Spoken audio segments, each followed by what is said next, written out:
This is iHeart Communities. I'm your host, Jade Harrell, keeping you connected to our community.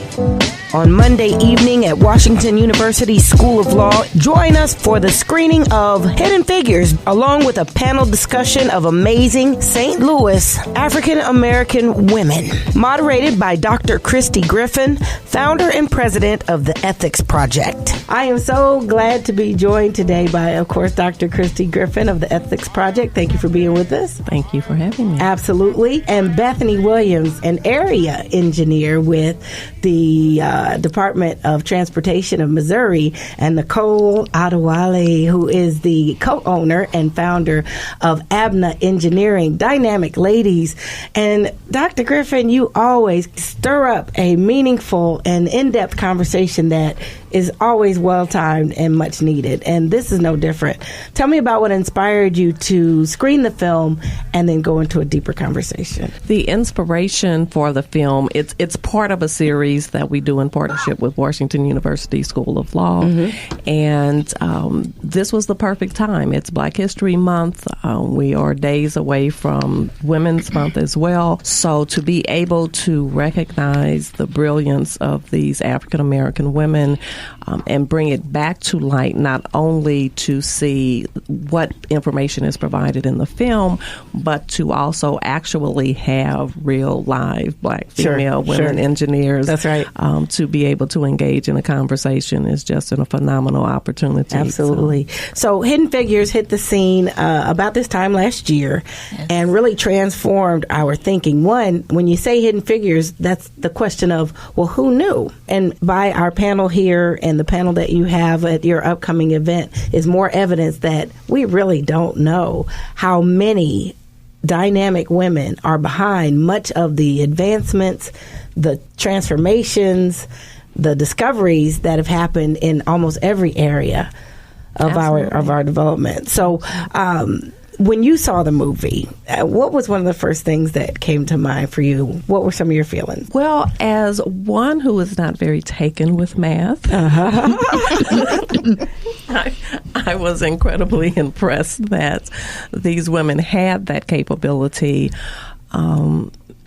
But literally, the reality that we had no idea that they even existed. Yeah. That who knew? Exactly. Mm-hmm. When we were going through this race with Russia to put a man on the moon, as much of the coverage as there was on television, I was in grade school at the time, you never heard about these women who were behind the scene, and you would have had no idea that we had women that had that degree of talent. And who knows how many young girls may have been inspired had they ever known and could have gone into those fields. Absolutely. And what I'm also thrilled about is that we also see how they were so bold in their awareness that, you know, maybe this is a bigger contribution and thing that's happening with us being involved, but we have something here to do for all people. But we have a job to do. What's more is that they didn't have someone before them, not directly in these areas. Who was there to lead the way for them and inspire them? So as those trailblazers, that's one key point. They not only were behind the scenes, their contribution made all the difference. Made all of the difference. Where breakthroughs hadn't happened. Right. That happened with these sisters. Literally put a man on the moon. Yeah, absolutely.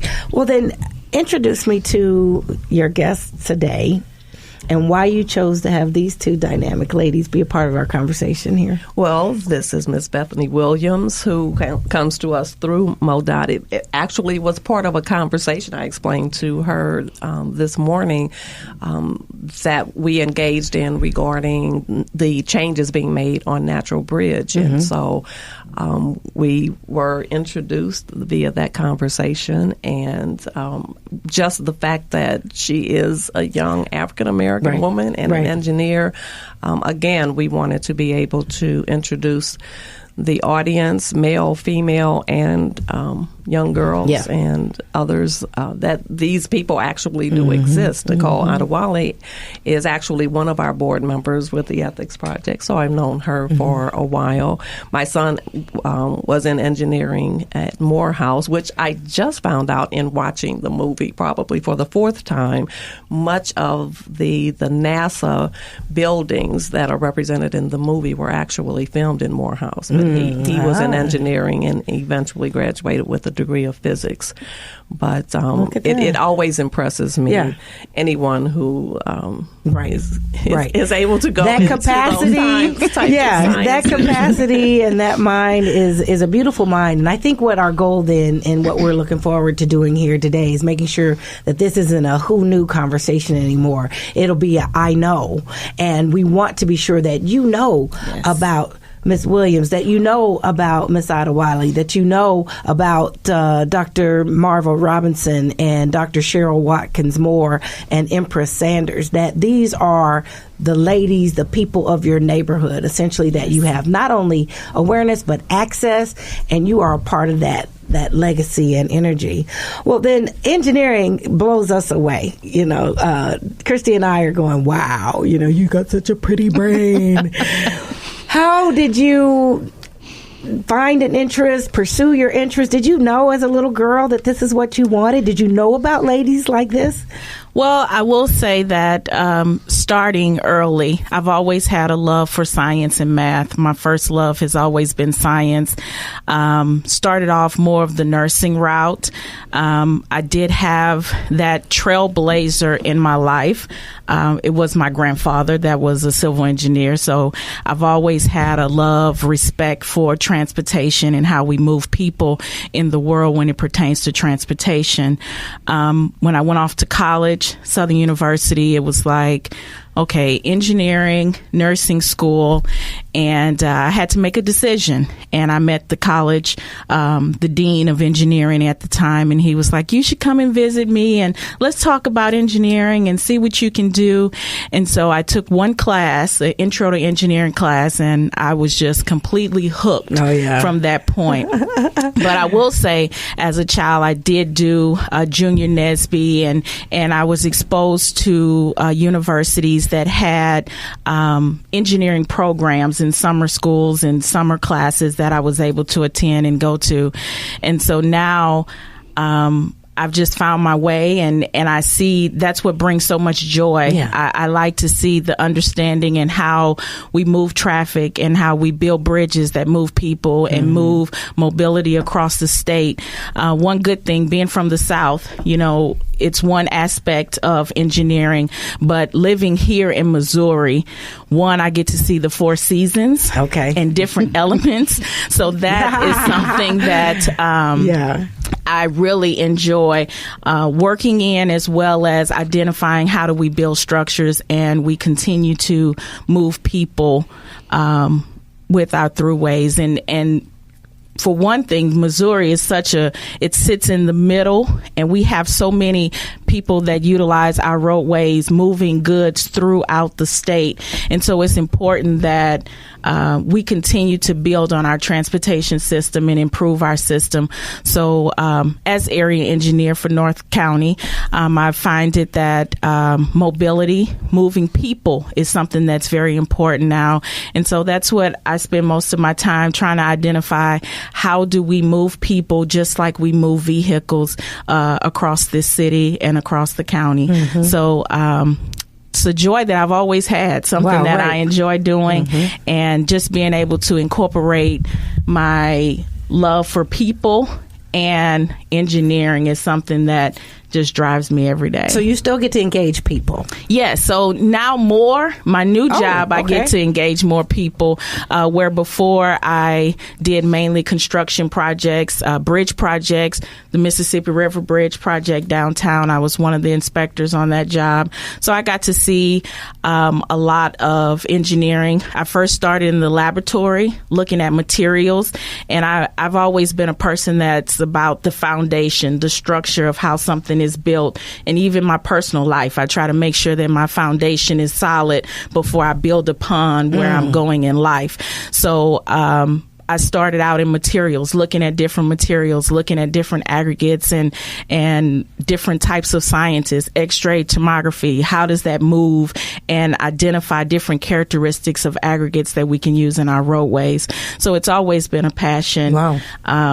And just how we put it together. So now I'm more into the community, making sure educating people on what we're doing and how we can expand our system and how do we get people involved in what your needs are and making sure MoDOT meets your needs every day. Wow. So that's why I get more of that community aspect. Sure. Yeah. Your marketing director would be pleased. Oh, I hope so. Because you put it in a great light. But what I hear is that there were seeds planted. There, you said Junior Nesby. Yes. Now, we're going to definitely give Nicole a chance to speak on that. You had a civil engineer role model in your life. And so what may have already been there? Because honestly, I could go look at materials and talk to scientists and still come away scratching my head and, oh, well, that's neat, you know. But for you, I can tell it lights a fire in you. Yes, I don't know. I've just always kind of looked at it differently. Yeah, you do. And it's, where people talk about dirt, it's just, some people it's just dirt to them, but I'm like, no, that's soil. Yeah. It's just how teach us something about that. What would you want us all to get about soil? So, it is a part that builds our foundation and our structure. Some people just look at it as, oh, this is dirt. This is something that I kick around. Oh, it gets me dirty. It gets my shoes dirty. But it builds the foundation. It is a key component in how we build our roadways and how we build bridges, and it plays a part in equations and doing mixed designs and formulas and things of that nature. And it's just something that excites me. Well, at least, and I love that, and at least it gives us a greater appreciation for it. I'm not going to go out and just no fuss about soil. I'm going to say, oh, good morning, soil. Yeah. At least now I've got a better honor and appreciation for it. And that's what I try to make sure that, you spoke on making sure people see us in these roles. Yeah. And our daughters and young girls, they know that this is possible. Yeah. So I do spend time in schools educating them on engineering principles and let them see that it is dreamable and it's doable and it's not something that's out of your reach. Sure. And it's just about changing the mindset or even bringing to the forefront of someone, a young girl or young student's mind, the importance of science and math. Well, your contribution as an African American woman, how does being an African American woman make a difference in your field? I think I bring a sense of calmness. I think I bring a sense of understanding. When I sit at the table with my counterparts now, I'm able to open those conversations that they may feel, oh, I don't want to talk about it, or, oh, that's not of importance. And so What's an example of that? So if we're doing, just taking in, for example, now I'm dealing with pedestrians, building sidewalks and making sure people move, and how we utilize buses and how we utilize bicycles on our routes. It serves a different component for the African American community than it would in different communities. So where is it because more of us are walking? More of us are walking. We walk for different reasons than the average person. They walk for exercise. They ride bikes for health and exercise. We're walking and riding our bikes because this is our only mode of transportation to get to our employment. And so that's one of the conversations. And those are one of the conversations that we bring to the table. And so I make sure that, those are relevant points that I bring my culture from that side of it, where people may shy away from it or they don't discuss it. And we're here to build a road. Okay, but I want to make sure that this road facilitates the needs of the people that are in the community that have to use it every day. That's very important. So that's why, and that's how my presence as an African American, just being at the table is what's important. Definitely being at the table, Christy. The representation there, but also being at the table to bring that information back and build. Absolutely. Yeah, you were going to interject something. The only thing I wanted to interject is how fascinating it is to sit here and watching Bethany talk about this as cars are moving in the background on the highway. It's really so impressive. I wish the audience was able to see this as she was speaking, to know that there is an African-American woman who's had her hand involved in what we actually are seeing right outside this window. And it also brings to mind how many things that there are to consider. You said on the very micro level, the materials and how they work to the granules of soil, but we're talking to safety, to efficiency, to the 4 seasons of weather that you've come to know, for the volume, for the events, the way we live, for the stuff we do, all those things, and then you're in a leadership role as an engineer, because this is where the design comes in. This is what, going forward. It's not something that they just rip up every day. No. This will be for generations. Yes, and that's what we have to make sure that, we build for 10, 15, 20 plus years down the road. Okay. We don't build projects that will last us for 2 years. That's almost something that we don't even think about. We hope never happens in our world if something was to happen. So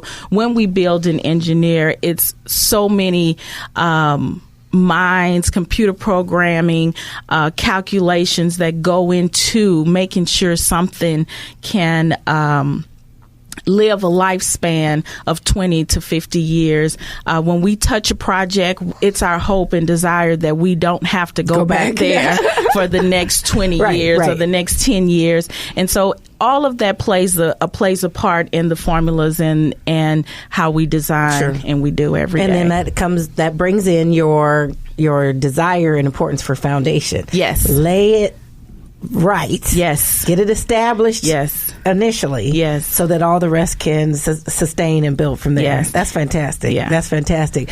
Well, Nicole, I don't know if I've ever had your backstory. And I just want to say, I've had some tremendous conversations with you, and it's endless. All the wonderful things that you bring to my attention. It seems like whenever I'm around you, I discover something new, and it's so exciting. I appreciate the woman that you are, but I don't know how you came to be this dynamic engineer lady, too. I will be happy to share that, but first, I want to introduce something. Yes. When we talk about Hidden Figures, and now I know, I want to make sure that everybody understands how important it is for Bethany to be in the position that she's in. I believe, first of all, she's the first African American ever in this position. That role. Come on.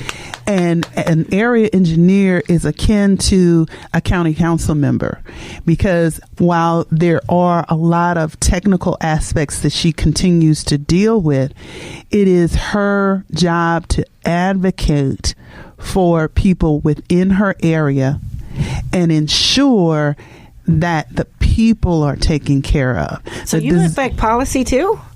Yes. Go. Yes. So we do, I deal with, so in North County, I have 30 plus municipalities. So I deal with elected officials. Just 30. Like all of us, give me a napkin.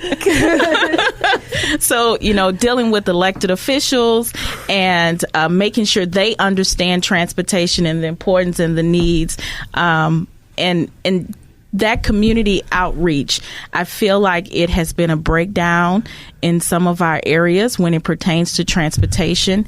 And we see now on news, everyone's talking about infrastructure and transportation, but it's important that it facilitates the needs of the area where it is. And so that is, like Nicole said, that is my job, to make sure when MoDOT identifies projects, that these are projects in our areas that facilitate our needs, as well as these young kids that walk to school every day. They see, they hear, I'm in their schools, and I'm showing them that this is possible. That's and true. you can be there and breathe that. That's true. All right. So now to get back to your initial question, and I'll come back around. You get bit by the bug? So I don't have anybody in my family that is in technology, in STEM, science, technology, engineering, and math at all. I come from a line of lawyers, educators, and entrepreneurs. And not a bad pool, though. Not a bad pool at all. So I was set up for success, and it was clear I was going to go to school. I stand as the second generation of my family to attend college. My father being either black student number 3 or 4 at Washington University. And when I was young, I liked to play with Barbies, but I also would take off the legs and put them back on. I was fascinated by soil. I used to make mud pies in the backyard. All right now. My parents had landscaping rock, and before I even knew what geology was or geotechnical engineering was, I would classify the rocks and to say, oh, this is a pretty one, or I'd classify them by color. I had no idea what I was doing, but God was laying that foundation and inspiring me even in my play to become an engineer. Then in high school, my late mentor, Patricia Perryman, put me in a program called Inroads. Love it. And for those who may not be familiar, it's a program to inspire African American students to go into either business or engineering. You choose one route. I, of course, chose engineering. And then, and when I was in 6th grade, I took a technical drawing class at Brittany Woods Middle School in University City, and I learned that I'm not really good at drawing apples, but I can draw a box really well. And then I started thinking about architecture. And when I got into Inroads in high school, then I picked the thing that was closest to architecture, which was civil engineering. And the description said, build roads, bridges, and sewers, and blow things up. I said, that sounds really good. Look at that. And see, that's something that I think that when you brought up the idea that I was being guided even in my play, we are designed for great contribution and purpose. Yes. And yours was there, and everything you need, all the supply and instruction and tools was coming along the way. And I love the story about Hidden Figures because they do share some of the backdrop of what they dealt with. Some of the issues of still being in the role of wife and mother and or single person, and along the backdrop of the challenges that we were facing in the era of civil rights and pursuing equality during that time. Here we have people going outer space, but then there's no space for us even within our in our zip code. So and that's deep. And also when you mention the struggles as wives and mothers, when you read the book, you get first of all, there are other women who had nearly significant roles in that whole story that weren't featured in the movie. But beyond that, you look at some of the sacrifices that the women made to have those jobs.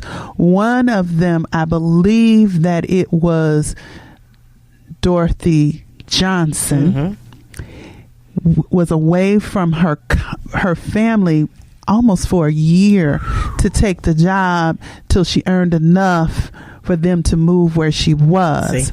They had to rely on family and friends at times to take care of their families because they knew that these jobs were significant for African American, and I think they had an inkling that they could be waymakers for others, but I don't think that they had any inkling of how significant it would be, not only to our community but to the entire world. Yes. Well, that's another thing that I love about what you do, and you've got that inkling. You know that what you're doing is creates pathways for others, creates opportunities and opens up horizons for young people. So not only are you an active member and proponent for the NSBE organization and Junior NSBE, but you have programs that give young people jobs. Mm-hmm. You have programs that get people into, hey, maybe your degree looks good and the pathway you're taking, but if you consider this, let me show you a little something here that could just transform their entire outcome, their earnings potential, what they can do for their families, how their lives can be transformed. You get that. Dr. Griffin, this is a thing we're doing to bring awareness and connection. Pull that little girl aside. What do you want her to know? I want her to know that she is capable, that there is some talent. It may not be engineering. It may not be math. That may not be her strong suit, and maybe it is. But she has some special talent. And if she does not have someone in her family, if she does not have a civil engineer to inspire her, she has someone around her, someone in her school, someone in her church. There is an organization. Seek out someone who can mentor her and inspire her. But there is a talent, and we want her to walk away knowing that those challenges can be overcome and achieving those dreams are possible. Absolutely. All right, Bethany, you have her before you. Her little face is in your hands. What do you most want her to know? I want her to know that her dreams are possible. I encourage her to dream outside the box, think outside the box, know that she's supported. As Dr. Griffin said, make sure that those resources are there and make sure she knows that those resources are there, and help her identify how to tap into her own knowledge base of what she has. Sometimes it's not engineering that I will run into a young lady that I'm mentoring, but making sure whatever it is, I help you, I push you. That I think that's my job as an African American professional, is to help, aid, and support our youth as they grow and they see. In order to make a change, you have to be part of the change. Sure. And so I spend time mentoring, and when I meet a young lady that's interested in science and math, I want to make sure I do everything I can that she stays interested and motivated to go down that path as a career. It's important that you have that support system, pass on the torch, pass on the flame. I say that all the time. You said you found your voice. How does she find her voice? How does she find her voice? Sometimes it's reading books. I understand that it's not in your household every day. And it's important that when I go into schools, I show them and I let them know that these are ways that you can encourage yourself and see how what you're learning every day, how it relates to what I'm doing as a professional. And that's how she finds her voice. That's how she finds her interest. Being able to step out on faith, knowing faith is going to take you. Sometimes I feel like I'm this crazy girl because, ever since I left home for college, I haven't been back. No looking back. And so it's because I have that faith and I believe in who I am, and I know my family supports me, and building that support system is what's important. Yeah. So I encourage all young girls to, if it's not at home, it's out here. And if it's me that can provide it and help you see that way and see that vision, I am here for that. I love it. Nicole, if you could call and leave a message for 100 little girls at the same time on their Instagram message or voicemail, what would you say? We need you. God has a plan for you. He's already placed in you everything that you need to be successful. Your ancestors created math. They created the science of engineering, architecture, astronomy, astrology. There's no reason why you can't do the same or greater. We're here for you, And when you get to where we are, reach back and bring more. Absolutely. Yes. See them, know them, learn about them. These phenomenal women, the ladies in Hidden Figures. And I'm glad you said read the book, because there are many, many more stories that just have not been brought to the main screen, but they should definitely be a part of your screen. Learn them, see them, connect with them, and be inspired by them.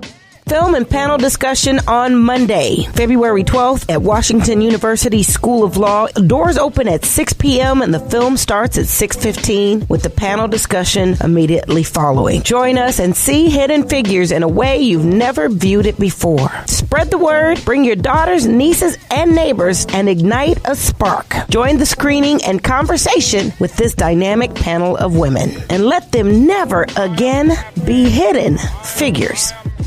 All right, that's it for this week. If you have questions or comments or have something you'd like to include in the community calendar, you can leave a message on our message box at 314-333-8369, 314-333-8369. And for more information about our show or any of our guests, you can visit us online and listen to the podcasts at Spreaker.com. That's Spreaker.com. Just search iHeart Communities with Jade Harrell. You all be blessed, do blessed, and take care.